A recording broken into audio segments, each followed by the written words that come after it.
چار خاصی قابل ذکر ہیں. ایک تو یہ تھی کہ دسمبر کے آخری ہفتے میں ہی پاکستان کی افواج نے اسپیشل کمانڈو آپریشن وغیرہ کر کے واخان کوریڈور کا ایک حصہ جو ہے بتایا جاتا ہے 400 سے 500 میٹر کا ایک حصہ جس میں ایک چھوٹا سا دریا تھا, کچھ ویلیز تھیں, پتہ نہیں چوٹیاں تھیں, ان پہ انہوں نے قبضہ کر لیا. یہ اور بات ہے کہ 3 یا 4 جنوری 2025 کو افغان طالبان کی حکومت کے اسپوکس پرسن نے اس کی تردید کی. انہوں نے کہا کہ ہماری فوج کی اور ان ساری خبروں کی تردید کی ہے دفتر خارجہ پاکستان کے دفتر خارجہ نے, اور کہا گیا ہے کہ جی پاکستان نے کوئی قبضہ نہیں کیا واخان کوریڈور کے حوالے سے. اس کی تفصیل آپ کے سامنے رکھنی ہے. اس میں ایک طرف چائنا سے ملا ہوا ہے اور چائنا کے جو شنشیان پروونس ہے اس کو ملاتا ہے افغانستان کے ساتھ, پھر تاجکستان, افغانستان اور پاکستان. اور یہ جو ہے کوریڈور یہ آپ کہہ سکتے ہیں کہ تاجکستان اور پاکستان کے درمیان یہ ایک کوریڈور ہے. تو یہ وزیر اعلیٰ پنجاب مریم نواز کا کہنا ہے کہ آج 190 ملین پاؤنڈ کیس کا فیصلہ آیا. دوسروں کو چور چور کہنے والا پاکستان کا پہلا وزیر اعظم بنا جو رشوت لینے پر رنگے ہاتھوں پکڑا گیا.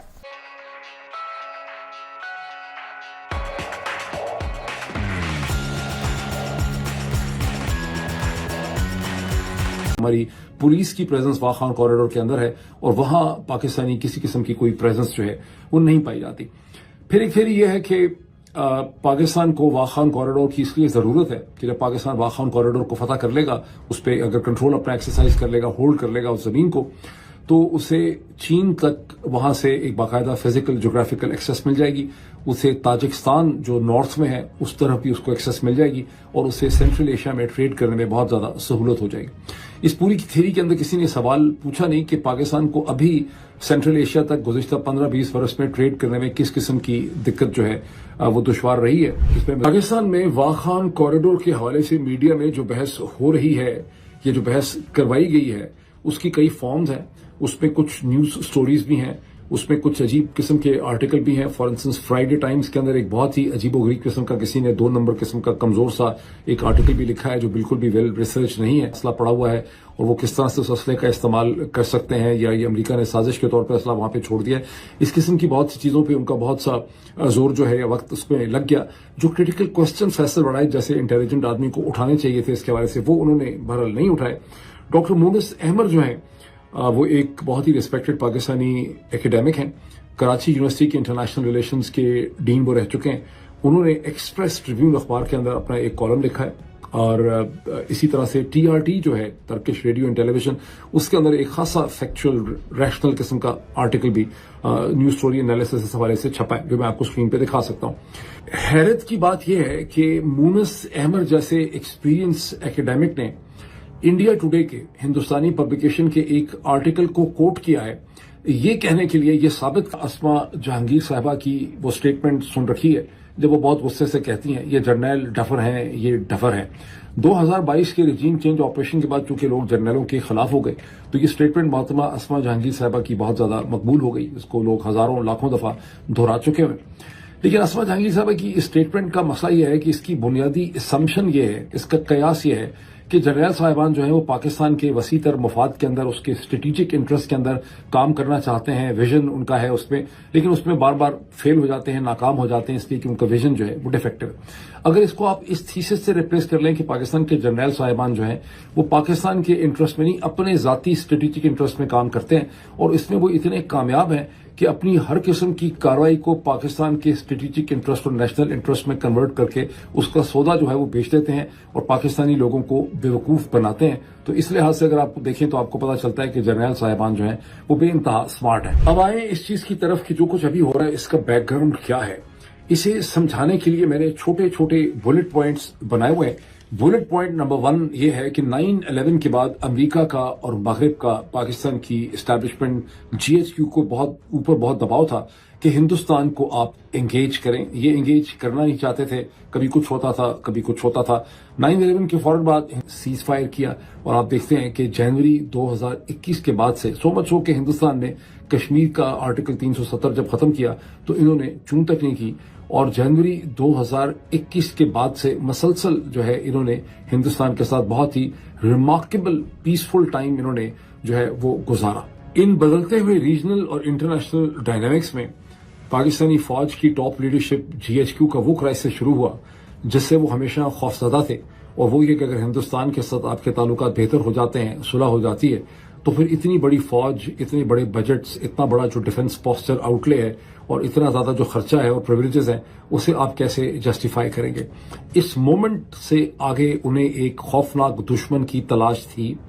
وہ تو جب تک پرائم منسٹر عمران خان تھا، افغان طالبان کو دشمن قرار دینا ممکن نہیں تھا، لیکن جیسے ہی رجیم چینج آپریشن ختم ہوتا ہے کامیابی سے، اس کی تھوڑی دیر کے بعد ہی افغان طالبان اس ضرورت کو پورا کر دیتے ہیں، اینڈ ریسٹ از ہسٹری۔ اب اگر یہ انالیسس میں صرف آج کے موجودہ سیٹس آف سرکمسٹانسز میں حالات میں آپ کے سامنے رکھوں تو آپ بہت آسانی سے اسے ڈسمس کر سکتے ہیں، لیکن یاد رکھیں کہ آج سے 1 سال پہلے، بیکاز اس سٹیج کے اوپر تو افغان طالبان اب ہمارے دشمن ڈکلیئر بھی ہو چکے ہیں، انہوں نے بھی ہمیں دشمن سمجھنا شروع کر دیا ہے، لیکن اس ناچیز نے 1 سال سے بھی پہلے یہ بتانا شروع کر دیا تھا کہ پاکستان کے جنرل صاحبان اور اسٹیبلشمنٹ ایک سوچے سمجھے اسکرپٹ سے افغان طالبان کو اپنا دشمن بنا رہے ہیں، بیکاز اس دشمن بنانے کی انہیں شدید ضرورت ہے۔ اب چونکہ بدقسمتی سے پاکستانی میڈیا کے اندر کریٹیکل کوشچن ریز کرنے کی کوئی زیادہ کیپیسٹی یا صلاحیت نہیں پائی جاتی۔ یہ شارٹسٹ روٹ ہے پاکستان سے سینٹرل ایشین ریپبلکس کو، اسٹیٹس کو۔ اس کی اہمیت بہت زیادہ ہے ان دا سینس کہ جو یہ کے زمانے میں سلک روٹ کا حصہ بھی ہوا کرتا تھا، تو اب چائنا چونکہ یہ شنجیانگ پروونس سے جا کر ملتا بھی ہے، تو چائنا کی خواہش یہی ہے کہ یہاں پہ بھی کچھ اکنامک ایکٹیویٹی کی جائے، اس کو بیلٹ اینڈ روڈ انیشیٹو کا حصہ بنایا جائے، کیونکہ بہرحال پاکستان کے جہاں تک معاملات ہیں کچھ تھوڑی بہت پرابلمز آ رہی ہیں سی پیک کے حوالے سے، تو لیکن یہ الٹرنیٹیو نہیں ہے سی پیک کا، کیونکہ سی پیک کی گوادر پورٹ کی وجہ سے اپنی ایک اہمیت ہے اور اس اہمیت کو ختم نہیں کیا جا سکتا، تو چائنا اس بات کو ریئلائز کرتا ہے۔ پچھلے ماہ جنوری میں جیسا کہ آپ جانتے ہیں کہ پاکستان اور افغانستان کے درمیان کچھ جھڑپیں ہوئیں، ہمارے فوجی جوان شہید ہوئے اور افغانستان کی جانب بھی نقصان ہوا، اور خاص طور پہ ان کے کہنے کے مطابق 50 سویلین جن میں خواتین اور بچے بھی شامل تھے ہماری ایئر اسٹرائک سے جاں بحق ہوئے۔ تو بھی کافی ٹینشن ہے پاکستان اور افغانستان کے درمیان کو کہ ایسا ہونا نہیں چاہیے تھا، لیکن بہرحال ایسا ہوا، اور ابھی تک پاکستان اور افغانستان کے درمیان جو ایک بے اعتمادی کی صورتحال ہے وہ ختم نہیں ہوئی۔ اب پچھلے دنوں سے ہم یہ دیکھ رہے ہیں کہ ایک شوشہ چھوڑا گیا کہ جی پاکستان نے واخان کوریڈور پہ قبضہ کر لیا ہے۔ یہ بالکل لاحق بات ہے میرے خیال میں، کیونکہ نہ اس کی کوئی حقیقت نہیں ہے، اور نہ پاکستان کبھی یہ چاہے گا یا ہماری کوئی ایسی پالیسی ہے کہ ہم اس کوریڈور پہ قبضہ کریں، اور نہ پھر چائنا اس کو کبھی اپروو کرے گا۔ اس وجہ سے اس قسم کی جو خبریں لوگ پھیلا رہے ہیں وہ صرف اور صرف پاکستان اور افغانستان کے درمیان مزید پرابلمز کریٹ کرنے کی کوشش کر رہے ہیں۔ ہمارے لیے امپورٹنٹ یہی ہے کہ ہم افغانستان کے ساتھ جو اس وقت تعلقات میں کشیدگی ہے اس کو دور کریں، یہ ہماری ٹاپ موسٹ پریورٹی ہونی چاہیے، اور افغانستان کابل گورنمنٹ کو اس بات پہ کنونس کریں کہ جو TTP ہے وہ آپ کے لیے بھی خطرہ، ہمارے لیے بھی خطرہ ہے، اور ہم چونکہ افغانستان کے خیر خواہ ہیں، ہم نہیں چاہتے کہ افغانستان بدامنی ہو یا وہاں پہ لوگ غربت کا شکار رہیں۔ ہماری تو ہمیشہ سے یہی کوشش رہی ہے کہ افغانستان بھی ترقی کرے اور ہمارے انٹرسٹ کا بھی خیال رکھے، تو یہ چیزیں بات چیت کے ذریعے ہو سکتی ہیں، کوئی نہ کوئی راستہ نکل سکتا ہے، لیکن شرط یہ ہے کہ ہم ایک مربوط طریقے سے جامع حکمت عملی کے ساتھ آگے چلیں۔